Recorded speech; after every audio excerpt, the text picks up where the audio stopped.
हाँ जी, क्या हालचाल। मैं अम्बुसाय एक बार फिर आप लोगों के सामने। और इस बार मैं एक ऐसे टॉपिक को लेके आया हूँ। आपने कुछ समय पहले मेरा वीडियो देखा होगा कि मैं कांवरियों के ऊपर एक वीडियो बनाया था, और मैं उस समय कांवर लेके आया था। उस समय मेरे दिमाग में एक बात आई थी कि क्यों ना शिव जी के बारे में बहुत सारी चीज़ें हैं, बहुत सारे तथ्य हैं, बहुत सारी बातें हैं जो किसी को पता नहीं है, जिसको हम सोचते भी नहीं हैं, आर्ग्यू करते हैं लेकिन फिर भी हम उसको सोचते नहीं हैं। जैसे जैसे कि हमारी कथाओं के अनुसार में शिव जी ने शादी क्यों करी। हम लोग आज भी बहस कर जाते हैं कि शिव जी जिस समय एक योगी थे, एक बहुत बड़े तपस्वी थे, और शिव जी के जो आज भी भक्तगण हैं, जो आज भी योगी हैं या तपस्वी हैं, वो लोग आज भी शादी नहीं करते, ब्याह नहीं करते। शिव जी इतने बड़े तपस्वी थे फिर भी शादी करी। तो उसके पीछे एक कथा बताई जाती है कि एक राक्षस था जिसको वरदान प्राप्त था कि वो शिव जी के पुत्र के हाथों ही मरेगा। लेकिन ये वरदान दिया ही क्यों, जब पता था शिव जी शादी नहीं कर सकते हैं। तो ये वरदान नहीं देते, वो तो भगवान थे, उनकी मर्जी थी, वो जो मर्जी करते, जैसे मर्जी करते। नहीं करते, नहीं देते वरदान। ऐसा ये भी तो हो सकता था। बहुत सारी कथाएं हैं, बहुत सारे अलग अलग वेद हैं, अलग अलग पुराण हैं जिनमें ये चीज़ों को वर्णित किया है। लेकिन मैं आज यहाँ लेके बैठा हूँ अपने साथ में शिव पुराण। शिव पुराण शिव जी के बारे में सबसे ज़्यादा ऑथेंटिक माना जाता है, सबसे ज़्यादा पुराना, सबसे ज़्यादा चर्चित। और इसमें उनके बारे में जो भी वर्णित है वो स्वयं ब्रह्मा जी के श्रीमुख से वर्णित है। और इसमें और भी बहुत सारी चीज़ें हैं, जैसे कि गणेश जी जो हैं उनकी कैसे उत्पत्ति हुई, क्यों उत्पत्ति हुई, क्या शिव जी ने उनका वध किया था, या जो भी हुआ था, इसके बारे में बहुत सारी अलग अलग कथाएं हैं। मगर मेरा मानना ऐसा है कि जो शिव पुराण है वो सबसे ज़्यादा बेस है। इससे ज़्यादा किसी को नहीं पता हो सकता किसी चीज़ के भी बारे में। और शिव पुराण, क्योंकि ब्रह्मा जी ने, मैंने आपको बताया ना, ब्रह्मा जी ने स्वयं नारद जी को शिव पुराण की पूरी कथा बताई है। इसमें काफ़ी चीज़ें हैं, इसमें आगे चल के मैं आपको इसके कई सारे एपिसोड बनाने पड़ेंगे। एक एपिसोड में सब कुछ बता नहीं पाऊँगा, तो मैं अगर बताने लगूँगा तो एक ही वीडियो बहुत लेंथी हो जाएगी, फिर आप लोग इतना देख भी नहीं पाओगे। मैं अलग अलग वीडियोस अलग अलग टाइम पे बनाता रहूँगा और इस पर डालता रहूँगा। और हर बार ऑथेंटिक करने के लिए मैंने ये शिव पुराण अपने साथ रखी हुई है, इसको मैंने पढ़ा भी है। इसमें से बताना शुरू करता हूँ आपको। सबसे पहले अगर हम चर्चा करते तो ये करते हैं कि ब्रह्मा जी ने ये कथा नारद जी को बतानी ही शुरू क्यों करी थी, या शिव जी के बारे में नारद जी को बताना ही शुरू क्यों किया था। इसकी भी एक बड़ी रोचक कथा है, इसमें वर्णित भी है। मैं आपको बताता हूँ, एक मिनट। ये शिव पुराण का प्रथम खंड है, इसमें अलग अलग खंड बने हुए हैं। इसमें सब दिया हुआ है कि ये सब कैसे शुरू हुआ। तो मैं आपको शुरू से शुरू करके थोड़ा सा बताता हूँ, एक एपिसोड इस पे बताता हूँ, फिर आपको अगले एपिसोड में और कुछ बताऊँगा कि शिव जी ने शादी क्यों करी है, शिव जी की शादी क्यों हुई। इस तरीके की चीज़ें मैं आपको बताऊँगा। तो सबसे पहले शुरू करते हैं कि ये कथा वर्णन करना ही शुरू क्यों करा ब्रह्मा जी ने।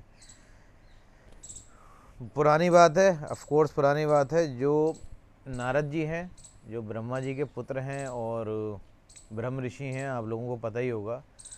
नारद जी पूरी दुनिया में विचरण करते रहते हैं, इधर उधर, यहाँ वहाँ, सबके आसपास आना जाना, यहाँ जाना वहाँ जाना, ये सब करते रहते हैं।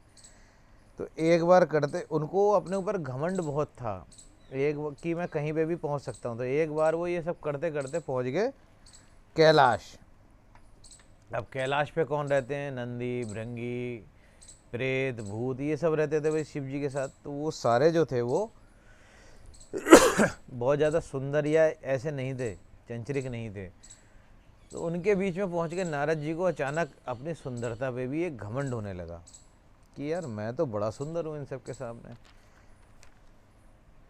तो नारद जी जो थे, वहाँ से उन्होंने अपना बड़ापन दिखाना शुरू कर दिया कि मैं तो बहुत ही सुंदर हूँ, मैं विष्णु जी का प्रिय हूँ, और ये सब दूसरे अध्याय में वर्णित भी है। और मैं कभी भी मन की गति से कहीं पे भी आ जा सकता हूँ, कुछ भी कर सकता हूँ।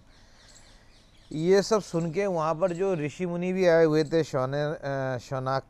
शौनकादि ऋषि वगैरह ये सब आए हुए थे वहाँ पर, वो सब भी देख के उनकी बातों को थोड़ा सा चिंता व्यक्त करने लगे कि ये ऐसा कैसे हो रहा है। उसके बाद में वो अपने घमंड में उठ के वहाँ से और विष्णु जी के पास चले गए। उनको भी जाके वो बोलने लगे कि भैया देखो विष्णु जी, मैं आपका एक बहुत बड़ा भक्त हूँ और आपकी चिंता मुझसे ज़्यादा किसी दूसरे को नहीं है, ऐसा नहीं है वैसा नहीं है। उन्होंने काफ़ी कुछ बताया, कहा उनसे। तो इस बात से जब उनको थोड़ा गुस्सा आई और उनको अपनी सबसे ज़्यादा जब सुंदरता पे घमंड दिखाने लगे, तो उन्होंने एक वरदान के स्वरूप में उनको एक श्राप दे दिया, जिससे कि उनकी शक्ल जो थी वो वानर जैसी हो गई। उन्होंने कहा कि अब तुम जाके देखोगे तो तुम दुनिया के सबसे खूबसूरत व्यक्ति हो, अब तुमसे ज़्यादा सुंदर कोई भी नहीं है। तुम जो सुंदर तो थे ही थे, अब तुम संपूर्ण सुंदर हो। और वहाँ से जब नारद जी निकले हैं तो जहाँ जहाँ जाते थे वहाँ वहाँ पर लोग उनकी हंसी उड़ाने लगे। वो धीरे धीरे शिव जी के कैलाश पर्वत पे भी पहुँचे। वहाँ पर जब पहुँचे तो उन्होंने शिवगणों ने और नंदी भृंगी इन सब लोगों ने उनका बहुत मजाक उड़ाया, बहुत ज़्यादा मजाक उड़ाया।